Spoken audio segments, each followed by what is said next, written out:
Tanggal 29 Oktober tahun 1944. Yesus bersabda, "Marilah, Yohanes kecil, dan lihatlah. Genggamlah tanganku yang akan memimpinmu, kembalilah ke tahun-tahun masa kanak-kanakku. Dan apa yang kau lihat akan dicantumkan dalam Injil masa kanak-kanakku, di mana aku juga ingin penglihatan mengenai tinggalnya keluarga kudus di Mesir ditempatkan. Engkau akan menempatkannya seturut-urutan ini, keluarga kudus di Mesir." Lalu pelajaran pertukangan pertama yang diberikan kepada kanak-kanak Yesus, lalu ini yang akan engkau gambarkan. Peristiwa akil balikku, dijanjikan hari ini, tanggal 25 November, yang terakhir penglihatan mengenai Yesus di antara para alim ulama di Bait Allah pada perayaan Paskahnya yang ke-12. Apa yang sekarang akan kau lihat bukannya tanpa alasan. Sebaliknya penglihatan ini akan menerangi detil-detil tahun-tahun awal hidupku dan hubunganku di antara sanak saudara. Dan ini adalah sebuah hadiah untukmu, pada perayaanku sebagai raja, sebab engkau akan merasakan damai rumah di Nazaret akan dialirkan ke dalammu setiap kali kau melihatnya. Tulislah. Aku melihat ruangan di mana mereka biasanya bersantap dan di mana Maria bekerja dengan alat tenun atau jahitannya. Ruangan itu dekat bengkel Yosef dan aku dapat mendengar suaranya bekerja. Di sini, sebaliknya, tenang. Maria sedang menjahit beberapa carik wool yang tentunya ia tenun sendiri. Lebarnya sekitar 1,5 meter dan panjangnya 2 kali lipat dan aku pikir akan digunakan untuk membuat sebuah mantel untuk Yosef. Dari pintu yang terbuka ke arah kebun sayur mayur dan buah-buahan dapat terlihat pagar tanam-tanaman dari bunga-bunga daisy kecil yang bergoyang-goyang. Warnanya biru lembayung dan biasa disebut maris atau starry sky. Aku tidak tahu nama botaniknya. Bunga-bunga itu bermekaran dan karenanya pastilah itu musim gugur. Namun warna hijau masih kuat dan indah pada tanam-tanaman dan dari 2 rumah-rumahan sarang lebang yang bersandar pada tembok yang bermandikan matahari, lebah-lebah beterbangan dalam cahaya terang matahari mendengung dan menari-nari, pergi dari sebuah pohon ara ke pohon-pohon anggur, dan lalu ke sebuah pohon buah delima yang syarat dengan buah-buahnya yang bulat, yang sebagian sudah pecah karena sudah terlalu matang dan mempertontonkan deret-deret biji-biji delima segar yang berbaris dalam wadah merah kehijauan yang terbagi dalam sekat-sekat berwarna kuning. Yesus sedang bermain di bawah pepohonan bersama 2 orang anak sebayanya. Mereka berambut ikal, tetapi tidak pirang. Yang satu, sebaliknya, warna rambutnya sangat gelap, sebentuk kepala mungil bak seekor anak domba hitam kecil yang menjadikan kulit wajah bulat mungilnya kelihatan bahkan terlebih putih, dan 2 mata besar nan indah berwarna biru lembayung yang terbuka lebar. Yang lain tidak terlalu ikal dan rambutnya berwarna coklat tua, matanya coklat dan kulitnya lebih gelap, tapi dengan rona merah muda pada pipinya. Kepala mungil Yesus yang pirang kelihatan bagai sebuah kilatan cahaya. Mereka bermain sangat rukun dengan beberapa kereta kecil di mana ada berbagai macam barang, daun-daunan, batu-batu kecil, serutan-serutan kayu, potongan-potongan kecil kayu. Pastilah mereka bermain seolah di toko, dan Yesus adalah orang yang membeli barang-barang untuk mamanya, kepada siapa ia sekarang membawa satu barang, lalu barang lain. Maria menerima semua pembelian dengan seulas senyum.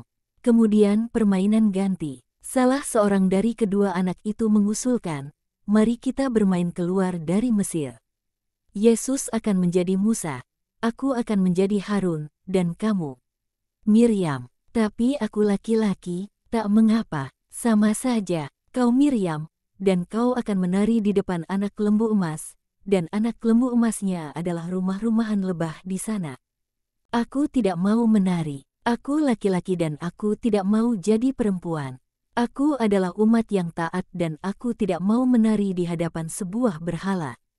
Yesus menyela mereka, "Janganlah kita memainkan bagian yang itu. Marilah kita memainkan yang ini," ketika Yosua dipilih sebagai penerus Musa. Jadi tidak akan ada dosa mengerikan penyembahan berhala dan Yudas akan senang menjadi seorang laki-laki dan penerusku. Apakah kau puas? Ya, Yesus. Tapi lalu kau akan harus mati. sebab Musa mati sesudahnya. Tapi aku tak ingin kau mati, kau selalu begitu sayang kepadaku. Semua orang mati, tapi sebelum mati aku akan memberkati Israel. Dan karena kau adalah satu-satunya di sini, aku akan memberkati seluruh Israel lewat engkau. Mereka setuju. Kemudian ada satu perdebatan. Apakah bangsa Israel, sesudah berkelana begitu lama, masih memiliki kereta-kereta yang sama seperti yang mereka miliki ketika meninggalkan Mesir? Ada perbedaan pendapat. Mereka bertanya kepada Maria, "Mama, aku katakan bahwa bangsa Israel masih memiliki kereta-kereta itu." Yakobus katakan tidak. Yudas tidak tahu siapa yang benar. Tahukah kau, ya, anakku, para pengembara masih memiliki kereta-kereta mereka. Mereka memperbaikinya apabila mereka berhenti untuk beristirahat. Orang-orang yang lebih lemah berkelana di dalamnya dan juga bahan-bahan makanan, dan banyak barang lain yang diperlukan bagi begitu banyak orang dimuat di dalamnya. Terkecuali tabut perjanjian, yang diusung dengan tangan, semua yang lain ada dalam kereta-kereta. Pertanyaan sekarang terselesaikan. Anak-anak turun ke dasar kebun buah-buahan dan dari sana, dengan menyanyikan mazmur, mereka menuju rumah. Yesus berada di depan dan ia menyanyikan beberapa mazmur dengan suaranya yang lembut merdu. Di belakangnya, ada Yudas dan Yakobus mengusung sebuah kereta kecil yang telah dinaikkan tingkatannya ke tabernakel. Tapi karena mereka juga harus memainkan peran orang banyak, di samping Harun dan Yosua, dengan ikat pinggang mereka telah mengikatkan ke kaki mereka kereta-kereta kecil lain, dan demikianlah mereka berarak dengan sangat hikmat seolah mereka adalah aktor-aktor sungguhan. Mereka menyusuri sepanjang pergola, mereka melintas di depan pintu kamar Maria dan Yesus mengatakan, "Mama, berilah salam kepada tabut perjanjian ketika ia lewat." Maria berdiri dengan tersenyum, dan ia membungkuk ke arah putranya yang lewat. Bersinar dalam cahaya matahari yang cemerlang. Kemudian Yesus memanjat sisi bukit yang menjadi batas rumah, atau tepatnya kebun. Ia berdiri tegak di puncak groto kecil dan berbicara kepada bangsa Israel. Ia mengulang perintah-perintah dan janji-janji Allah. Ia menunjuk Yosua sebagai pemimpin, memanggilnya, dan lalu Yudas pada gilirannya memanjat tebing. Ia menyemangati dan memberkatinya. Ia lalu meminta sebuah perkamen, sehelai daun ara besar, dan ia menuliskan nyanyiannya dan membacanya. Tidak terlalu lengkap, tapi mencakup sebagian besar darinya, dan ia seolah membacanya dari daun.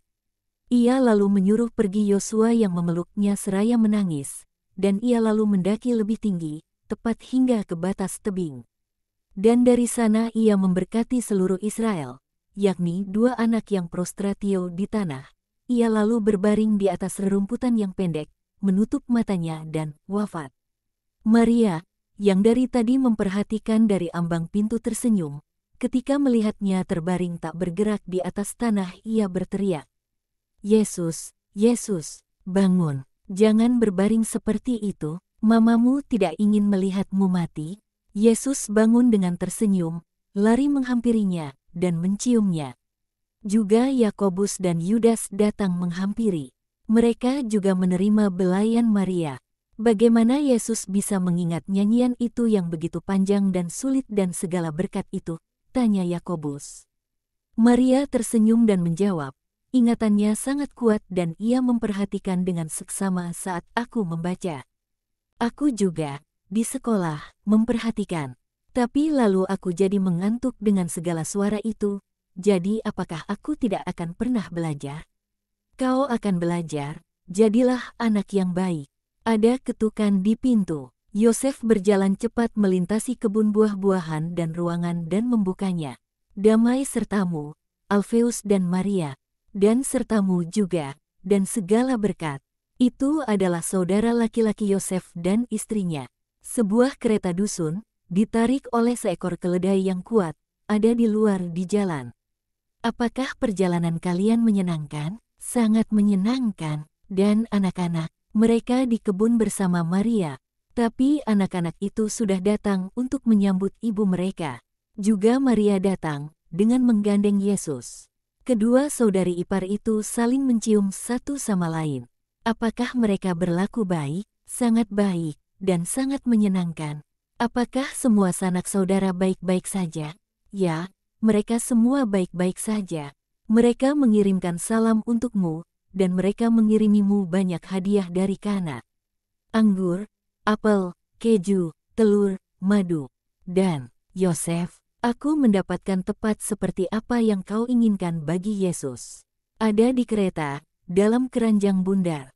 Istri Alfeus tersenyum. Ia membungkuk kepada Yesus yang tengah memperhatikannya dengan matanya terbuka lebar. Ia menciumnya pada dua manik biru langit dan mengatakan, "Tahukah kau apa yang kubawa untukmu?" Coba terka, Yesus berpikir, namun ia tak dapat menerka. Aku bertanya-tanya apakah ia melakukannya dengan sengaja, demi memberi Yosef sukacita sebab telah memberinya suatu kejutan. Sesungguhnya Yosef masuk, dengan membawa sebuah keranjang besar bundar. Ia meletakkannya di lantai di depan Yesus, melepaskan tali temali yang mengikat penutupnya. Ia membukanya, dan seekor domba kecil putih, sungguh serupa gumpalan busa, tampak sedang tidur di atas jerami yang sangat bersih. Yesus melontarkan seruan, "Oh!" sebab terkejut dan senang dan ia nyaris langsung menyerbu hewan kecil itu. Tapi ia lalu berbalik dan berlari ke arah Yosef, yang masih berjongkok seperti sebelumnya. Ia memeluknya, dan menciumnya, dan berterima kasih kepadanya. Kedua sepupu kecil melihat penuh kagum pada hewan kecil itu, yang sekarang terbangun dan mengangkat kepala kecilnya yang kemerahan dan mengembik, mencari induknya.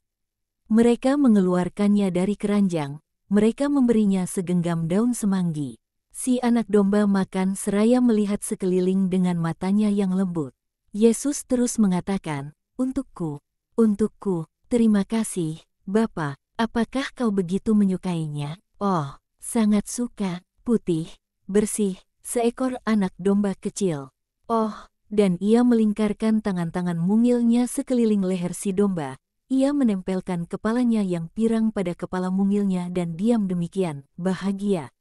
Aku membawa 2 ekor lagi, juga untuk kalian, kata Alfeus kepada anak-anaknya. Tapi warnanya gelap, kalian tidak serapi Yesus dan domba kalian akan selalu kotor jika berwarna putih. Anak-anak domba itu akan menjadi peliharaan kalian, kalian akan menjaganya bersama dan jadi kalian tidak lagi berkeliaran di jalan-jalan, kalian 2 berandal kecil, saling melempar batu satu sama lain. Anak-anak berlari menuju kereta dan melihat 2 hewan kecil lain yang lebih berwarna kehitaman daripada putih. Yesus tetap tinggal bersama dombanya. Ia membawanya ke dalam kebun, memberinya air minum dan si peliharaan kecil mengikutinya seolah ia telah mengenalnya selamanya. Yesus memberinya isyarat, ia memanggilnya, salju, dan si anak domba kecil menjawab dengan mengembik gembira. Para tamu duduk sekeliling meja dan Maria menyajikan roti, buah-buah zaitun dan keju. Ia juga menempatkan sebuah buyung di atas meja berisi sari buah apel atau air dicampur madu. Aku tidak tahu tepatnya apa, aku lihat warnanya sangat pucat. Mereka bercakap-cakap sementara anak-anak bermain dengan ketiga hewan kecil yang Yesus kehendaki dikumpulkan bersama agar ia dapat memberinya minum dan nama juga pada yang lain. Punyamu, Yudas, akan disebut bintang, sebab ia memiliki tanda itu pada dahinya. Dan nama punyamu adalah api, sebab ia memiliki warna-warna menyala pepohonan hiter yang akan gugur. Setuju, mereka yang dewasa berbincang dan Alfeus mengatakan, aku harap aku sudah menyelesaikan masalah pertengkaran anak-anak. Aku mendapatkan idenya dari permintaanmu, Yosef. Aku katakan kepada diriku sendiri, saudaraku menginginkan seekor domba kecil untuk Yesus, agar ia punya teman bermain. Aku akan mendapatkan 2 ekor juga, untuk anak-anak nakal itu, supaya mereka bisa sedikit tenang, dan menghindari perdebatan terus-menerus dengan para orang tua lainnya sehubungan dengan kepala-kepala memar dan lutut-lutut yang lecet. Dengan sekolah dan dengan domba, aku akan dapat membuat mereka tenang. Tapi, tahun ini kau juga akan harus mengirim Yesus ke sekolah. Sudah waktunya. Aku tidak akan pernah mengirim Yesus ke sekolah, kata Maria tegas. Sungguh tidak biasa mendengarnya berbicara demikian dan terlebih lagi mendengarnya berbicara sebelum Yosef. Kenapa? Anak itu harus belajar supaya siap pada waktunya untuk lulus ujiannya apabila usianya sudah genap. Anak itu akan siap, tetapi ia tidak akan pergi ke sekolah. Itu sudah pasti. Kau akan menjadi satu-satunya perempuan di Israel yang melakukan itu. Aku akan menjadi yang satu-satunya. Tapi itulah yang akan aku lakukan. Bukan begitu, Yosef? Ya, benar begitu. Tidak perlu Yesus pergi ke sekolah. Maria dibesarkan di bait Allah, dan ia mengenal hukum sebaik alim ulama manapun. Ia akan menjadi gurunya. Itulah yang aku kehendaki juga. Kalian memanjakan anak itu. Kau tak dapat mengatakan demikian. Ia anak paling baik di Nazaret. Pernahkah kau mendengarnya menangis, atau nakal, atau tidak taat, atau kurang hormat? Itu benar, tapi ia akan melakukan semua itu jika kalian terus memanjakannya. Kalian tidak dapat dikatakan memanjakan anak hanya karena kalian membiarkan mereka tinggal di rumah. Membiarkan mereka tinggal di rumah menyiratkan mengasihi mereka dengan akal sehat dan dengan sepenuh hati. Dan demikianlah kami mengasihi Yesus kami. Dan sebab Maria memiliki pendidikan yang lebih baik dari seorang guru, ia akan menjadi guru Yesus. Dan ketika Yesusmu menjadi seorang laki-laki, ia akan menjadi seperti seorang perempuan kecil yang bodoh yang takut bahkan kepada lalat. Tidak, Maria adalah seorang perempuan yang kuat. Dan ia akan memberinya pendidikan secara laki-laki. Aku bukan seorang pengecut, dan aku dapat memberinya teladan sebagai seorang laki-laki. Yesus adalah anak yang tanpa cacat jasmani ataupun moral. Karenanya, ia akan tumbuh besar dan kuat, baik tubuhnya maupun rohnya. Kau dapat yakin akan hal itu, Alfeus. Ia tidak akan menjadi aib bagi keluarga. Bagaimanapun, itulah yang telah aku putuskan, dan habis perkara. Mungkin Maria yang telah memutuskan, dan kau. Dan jika demikian, bukankah benar jika dua orang, yang saling mengasihi satu sama lain, harus memiliki pikiran yang sama dan kehendak yang sama, sehingga masing-masing dapat menerima kehendak yang lain seolah itu adalah kehendaknya sendiri? Jika Maria menghendaki hal-hal yang bodoh, aku akan mengatakan kepadanya, tidak. Tetapi ia menginginkan sesuatu yang penuh kebijaksanaan, dan aku menyetujuinya, dan aku menjadikannya keinginanku sendiri. Kami saling mengasihi satu sama lain. Kami mengasihi sekarang sama seperti pada hari pertama, dan kami akan terus melakukannya sepanjang hidup kami. Bukankah begitu, Maria? Ya, Yosef. Dan marilah kita berharap bahwa ini tidak akan pernah terjadi. Tetapi apabila salah seorang meninggal dunia meninggalkan yang lain, kita akan masih terus saling mengasihi satu sama lain. Yosef membelai kepala Maria seolah ia adalah seorang anak perempuan belia dan ia menatapnya dengan matanya penuh pancaran kasih. Saudari iparnya ikut bicara, kau memang benar. Andai aku dapat mengajar, anak-anak kami di sekolah belajar yang baik dan yang jahat. Di rumah mereka belajar hanya apa yang baik. Tapi aku tidak tahu apakah, jika Maria, apakah yang kau inginkan, saudari iparku terkasih? Berbicaralah terus terang. Kau tahu bahwa aku mengasihimu dan aku merasa bahagia jika aku dapat melakukan sesuatu yang menyenangkanmu. Aku sedang berpikir, Yakobus dan Yudas hanya sedikit lebih tua dari Yesus. Mereka sudah pergi ke sekolah, dan apakah yang sudah mereka pelajari? Yesus sebaliknya telah mengenal hukum dengan begitu baik. Aku ingin, yang aku maksud, jika aku memintamu untuk menerima mereka juga, ketika kau mengajar Yesus, aku pikir mereka akan bersikap lebih baik dan menerima pendidikan yang lebih baik. Bagaimanapun, mereka adalah saudara sepupu, dan sudah wajar bahwa mereka harus saling mengasihi satu sama lain seperti saudara kandung. Oh, aku akan sangat bahagia jika Yosef menghendaki, dan suamimu setuju, aku bersedia. Sama saja berbicara kepada satu anak atau berbicara kepada 3 anak. Dan adalah suatu sukacita mempelajari seluruh kitab suci. Biarkan mereka datang, 3 anak, yang telah masuk dengan sangat tenang, ikut mendengarkan dan menunggu keputusan akhir. Mereka akan membuatmu putus asa, Maria, kata Alfeus. Tidak, mereka selalu baik terhadapku. Kalian akan baik jika aku mengajari kalian, bukan? Kedua anak laki-laki itu mendekati Maria, yang satu di sebelah kirinya, yang lain di sebelah kanannya. Mereka melingkarkan tangan mereka sekeliling pundaknya. Mereka menempelkan kepala mungil mereka pada pundaknya, dan mereka menjanjikan segala hal baik di dunia. Biarlah mereka mencoba, Alfeus, dan biarlah aku mencoba. Aku yakin kau tidak akan kecewa dengan hasilnya. Mereka bisa datang setiap hari dari pukul 6 hingga sore hari. Itu sudah cukup, percayalah padaku. Aku tahu bagaimana mengajar tanpa membuat mereka lelah. Kau harus menarik perhatian mereka dan biarkan mereka sekaligus merasa rileks. Kau harus memahami mereka, mengasihi mereka, dan dikasihi oleh mereka, jika kau menghendaki hasil yang baik. Dan kalian akan mengasihiku, bukan? 2 ciuman besar adalah jawabnya. Lihat, baiklah, aku hanya dapat mengatakan, terima kasih. Dan apakah yang akan dikatakan Yesus, apabila ia melihat mamanya sibuk dengan yang lain? Apa katamu, Yesus? Aku berkata, berbahagialah mereka yang mendengarkannya dan membangun kediaman mereka dekat kediamannya. Sebagai kebijaksanaan, berbahagialah mereka yang adalah sahabat-sahabat bundaku, dan aku bahagia bahwa mereka yang aku kasihi adalah sahabat-sahabatnya. Tetapi siapakah gerangan yang menempatkan kata-kata demikian di atas bibir kanak-kanak? Alfeus bertanya takjub, tak seorang pun, saudaraku, tak seorang pun di dunia ini. Penglihatan berakhir di sini. Yesus bersabda, dan Maria adalah guruku dan guru Yakobus dan Yudas. Itulah sebabnya kami saling mengasihi satu sama lain seperti saudara kandung.